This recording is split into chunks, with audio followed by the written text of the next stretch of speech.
What is up, fellow nerds, and welcome back to the Dapper Sniper Gaming channel, and welcome back to How Do I Want to Do This. This is our series where we take a look at all playable options available to players in Dungeons & Dragons 5th edition, then we rank them on a scale of 1 to 10 and either build them or fix them depending on how they rank. Now today we finish up our talks on the Evocation Wizard, the one that blows everything up except your friends, which is kind of cool. But today we're going to be building one and putting that all into practice, and I am looking forward to doing that. But before we do, make sure to leave a like on the video, subscribe if you haven't already. We are so close to our goal of 5,000 subscribers, so please help us to get there. We are a little over 100 subscribers shy, so we're really close. So make sure to share the video with your friends and help us to get there. Also click the bell so you're notified when new videos are uploaded. Another thing that really helps out is by becoming a member down below. By clicking that join button down there, for just $2 a month, you can become a bronze snapper and you get access to all of my build guides, subclass fixes, all that good stuff. It is all there for you to check out, so make sure to give that a try. And of course, there are also higher tiers if you would like to support a little bit more, and there are also some other great perks in there for you to check out as well.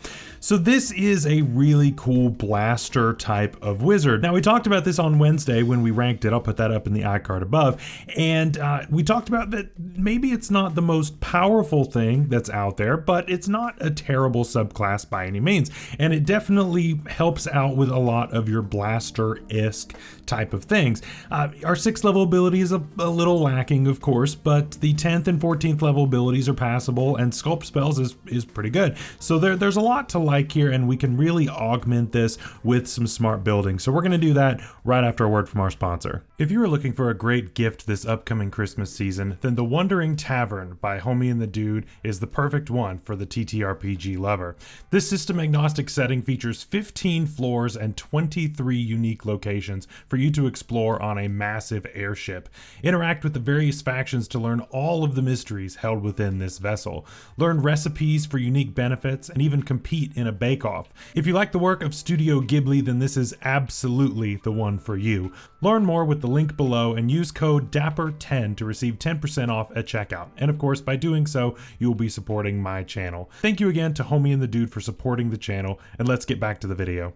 So as always, here are the rules for this series. So of course, if anything looks different at your table, you may need to make some changes accordingly, but that is where we are starting. So we're going to go ahead and start off with our race like always. And again, we're not going to be going with the variant human, the custom lineage, like what I've done a lot of in the Wizard series. I know that not everybody is a fan of those races, and that's totally fine. But today we're actually going to go with the Rock Gnome, and the Rock Gnome makes a lot of sense to me.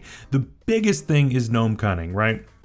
We want to be in the fray. We want to be doing lots and lots of damage, and if we end up getting mind controlled or have to try to make some kind of crazy save, because let's be real, intelligence is our main thing, you're not going to be dealing with that all that much. There aren't that many spells out there that require intelligence saving throws, so we need advantage on those things, and Gnome Cunning provides that. Of course, there are some other options that I considered, and we'll be talking about those at the very end with the honorable mentions. With that, we also get things like Dark Vision, Artificer's Lore, and Tinker on there as we go with the Rock archetype, which I think honestly just makes the most sense here. You could go with the other one if you wanted to, but to me, this one makes the most sense for all of the reasons. Tinker at least has a little bit of help, and Artificer's Lore giving us a proficiency, that's pretty good too, so I want to grab that. Next up, our stats. So of course we're using modified standard array like what you just saw, and we're going to put our top stat into intelligence. Next is our constitution. Third is going to be dexterity, and then wisdom at 4th. You can switch dexterity and wisdom if you want to, but typically I'm going to put dexterity a little bit higher just because that's initiative, that's armor class, that kind of thing. And then wisdom is going to be next because wisdom saving throws are a thing that will come up. Then I would go charisma and then strength at the bottom, but charisma and strength can be switched if you want to. They're really just dumps on this one. Then of course we get our bonuses for our race, and so we're going to get a +2 and a +1, and we can put those wherever we want. I'm gonna put my +2 into intelligence and my +1 into dexterity. Go ahead and even out that dexterity there and leave an odd constitution, which we will fix a little bit later. For equipment, we really don't need anything. We can't wear armor. We don't have anything besides an arcane focus or a spell pouch that we really are gonna need to carry around with us. So grab one of those and you're pretty much all good to go, and we'll go from there. At Wizard 1, we are going to get spellcasting and arcane recovery. Now, once again, we are going 20 levels in Wizard. I have done this a lot, and throughout this series I've done a ton of multi-classing. Almost every build has had some kind of multi-classing in it, but when it comes to Wizard, I just can't find great reasons to skip out and to go with other classes. Of course, we've talked about artificer stuff, and we've talked about maybe going fighter and that kind of thing, and of course we'll talk about those things in the honorable mentions, but most of the time just going 20 levels of straight wizard is gonna be your best option, and that's what we're doing here as well. With that spellcasting, of course, we're gonna get Prestidigitation and Firebolt, but this time I would actually say to bring Toll the Dead. This is one I normally skip over when I'm talking about wizard stuff, but in this case I think it's actually worth it because it requires a saving throw, and that is going to combine with one of our features that we get just a little bit later, so make sure to pack that in the back pocket. For first level spells, Shield and Silvery Barbs, can't leave home without those, and Burning Hands. Again, we have the AoE type of thing, I'm gonna grab that, and Magic Missile. Now, Magic Missile is a weird one, and I normally don't recommend bringing this. There's gonna be a lot of spells on this build that I normally don't recommend bringing. I'm just gonna tell you that now. Normally, I'm going for a controller because normally wizards do really good as controllers. This one is more of a blaster, and so we're trading in some spells that normally may sit on the sidelines. Magic Missile is very important because of how it's worded. It is worded as you rolling a single dice roll, and that is your damage, rather than rolling separate damage for each beam or missile or whatever you want to call it. That's a very important distinction when it comes a little bit later, because we have a feature that is going to only augment one roll of damage, right? However, if you only roll damage once, like the case in Magic Missile, it applies to every single missile. And that's very important. So that's why I'm having us bring that. It's a source of reliable damage. You don't have to make an attack roll, it just hits. So what's not to love there?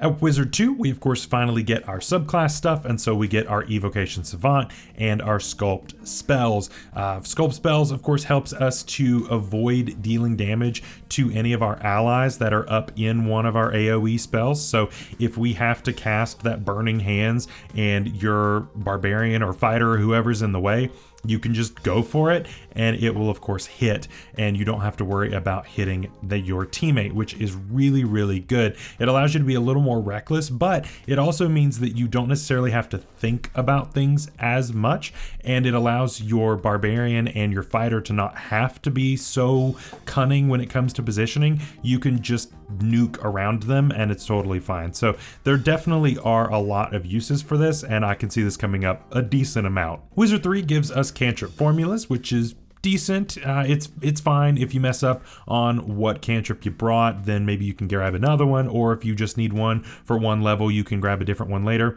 It's fine. Then we also get second level spells. I'm going to grab Scorching Ray, although keep in mind that each of those rays are separate damage rolls, so your bonus that we're going to get later is only going to apply to one of those. Flaming Sphere, which we will come back to, that's a big one, and also Misty Step. Now, again, Flaming Sphere is one that I have not suggested this entire time. However, I have to change my tune here because Flaming Sphere is arguably one of the best spells that you get as an Evocation Wizard because it lasts so long. You get a lot of use out of it. You can deal a lot of damage with it. You can boost that damage even further, which is really, really cool. And it all just works, right? We're going to get some things that are going to make it even better as we go, but honestly, Flaming Sphere is going to be my go-to, especially after Wizard 4 when we get our first ASI or feat and we grab Elemental Adept focusing on fire. Now, most of the time I am going to tell you that this feat is a trap, and my opinion stands on that this feat is still not good. However, being able to get around the resistance is good, especially when it comes to fire damage, because fire damage is so commonly resisted. There's a lot of creatures out there that can deal with fire just fine, and so being able to get around that is really, really good. I wish that it could also get around immunity, but oh well, I didn't write the game.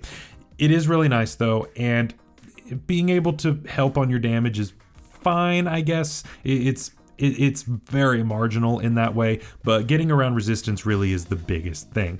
At Wizard 5, we get no features, but we do get 3rd level spells, and of course, Fireball is going to be my first thing I mentioned. Fireball is a big deal, right? Tons of damage. It's a big AoE. It allows you to hit a ton of enemies at once, and you don't have to worry about hitting your other guys, which is really cool. Lightning Bolt for the same reason, big damage, but it's a line instead of a big circle, so we can definitely make use of either of those depending on positioning, and then I would also pack Counterspell just in case. At Wizard 6, we get Potent Cantrip, and this is probably one of the most disappointing features of this entire thing because it just doesn't do a whole lot. The damage really isn't all that great, to be honest, but with Toll the Dead there, it helps you to at least not have to worry about missing and then not dealing any damage at all. But overall, it's not that big of a deal. It is what it is. Wizard 7, no features, but we do get 4th level spells, and I would grab things like Ice Storm and Wall of Fire. Those are two really, really big ones. Again, AoE versus control. This allows you to get the best of both worlds with Wall of Fire on having control and evocation damage, so definitely love that. At Wizard 8, we're going to get another ASI feat, and I want to snag Warcaster. Warcaster is one that I would have taken it for if I didn't need Elemental Adept earlier, but this allows us to maintain concentration a lot easier, which is really good. We definitely have a lot of concentration-based spells here. You've got Wall of Fire, you've got your Flaming Spheres that we're going to be using a lot.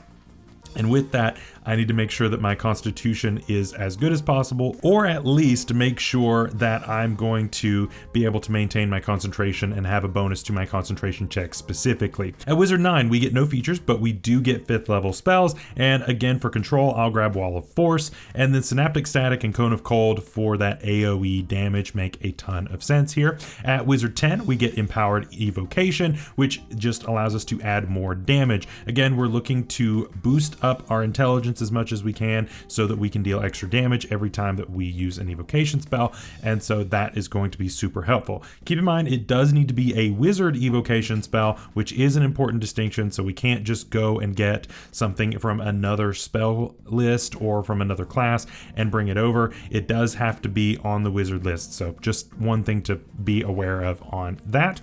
Then at Wizard 11, we get no features, but we do get 6th level spells. Sunbeam is okay. We're getting into a lot of Radiant stuff, so it's not affected by the Elemental Adept that we had earlier, but it's fine. Disintegrate is also another really good one that I would pack on there as well. Wizard 12, we get another ASI feat, and I would grab Resilient Constitution. Again, boosting up those saves in order to maintain concentration, and it also helps our hit points. All around, it's really, really good. At Wizard 13, we get no features, but we do get 7th level spells. Prismatic Spray and Crown of Stars make the most sense to me. Again, big damage dealers. Prismatic Spray is kind of wild, and definitely we want to bring that, especially with our Elemental Adept online. At Wizard 14, we get Overchannel just in time, and of course we can now max out our damage. We definitely want to do this at least once per day. After that, it gets a little hairy with how much damage we have to take, but still not too bad to use it at least the once. Then Wizard 15, we get no features, but we get 8th level spells. Sunburst is really the only one that I'm gonna mention. There are a couple others that are okay, I guess, but for this, Sunburst is going to be my main one. Then at Wizard 16, we get an ASI or feat, and I'm going to grab Telekinetic just to have a half feat that bumps our intelligence up, which is good. We don't really need the Fey Touched on this one, just so I'm not going to go with that, so Telekinetic at least gives me something to do with my bonus action, which is nice.